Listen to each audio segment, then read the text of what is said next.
Pada video ini, saya akan membahas tentang apa saja yang tidak harus kita ceritakan kepada orang lain. Mungkin kita sering merasa perlu untuk berbagi cerita atau curhat dengan orang lain, baik itu teman, keluarga, atau bahkan orang asing di media sosial sekalipun. Namun, apakah kita sadar bahwa ada beberapa hal yang sebaiknya kita simpan untuk diri sendiri?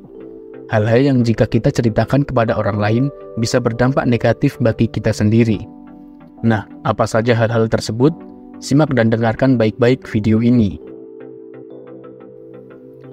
Hal pertama yang tidak perlu kita ceritakan kepada orang lain adalah mengenai harta benda dan penghasilan kita.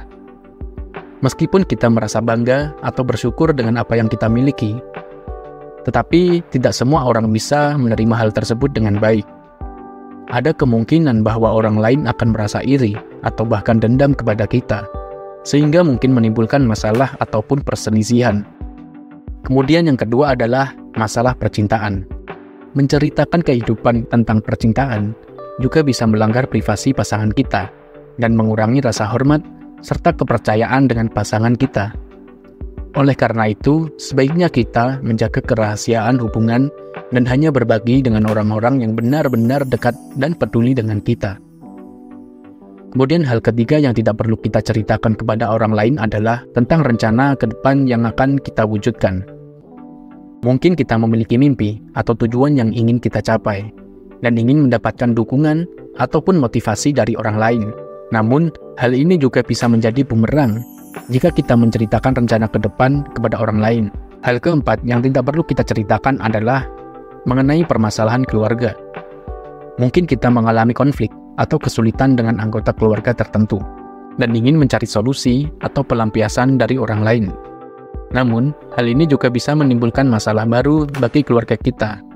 Bisa saja orang lain akan memandang rendah atau buruk terhadap keluarga kita. Tentunya hal ini bisa merusak citra dan nama baik keluarga di mata masyarakat. Selain itu, menceritakan masalah dengan keluarga juga bisa memperburuk hubungan antar anggota keluarga karena mereka merasa tidak dihargai ataupun dipercaya. Oleh karena itu, kita sebaiknya menyelesaikan masalah dengan keluarga secara internal dan hanya berbagi dengan orang-orang yang benar-benar mengerti dan peduli dengan keluarga kita. Itulah 4 hal yang tidak perlu kita ceritakan kepada orang lain. Hal-hal ini sebaiknya kita simpan untuk diri sendiri agar tidak menimbulkan masalah atau dampak negatif bagi kita ataupun orang lain. Tentu saja, kita tidak perlu menjadi orang yang tertutup atau tidak bersosialisasi sama sekali.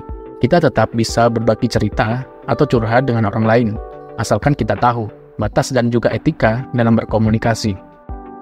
Kita harus bisa memilah-milah hal mana yang boleh dan tidak boleh kita ceritakan kepada orang lain. Kita juga harus bisa memilih orang-orang yang tepat untuk menjadi tempat berbagi cerita ataupun keluhan hati kita. Dengan begitu, kita bisa menjaga privasi, keamanan, dan kesejahteraan kita dan juga orang lain. Terima kasih telah menyaksikan video ini. Buat kalian yang baru pertama kali menonton video dari channel ini, silakan klik tombol subscribe agar kalian tidak tertinggal video-video lain dari channel ini. Sekian, terima kasih.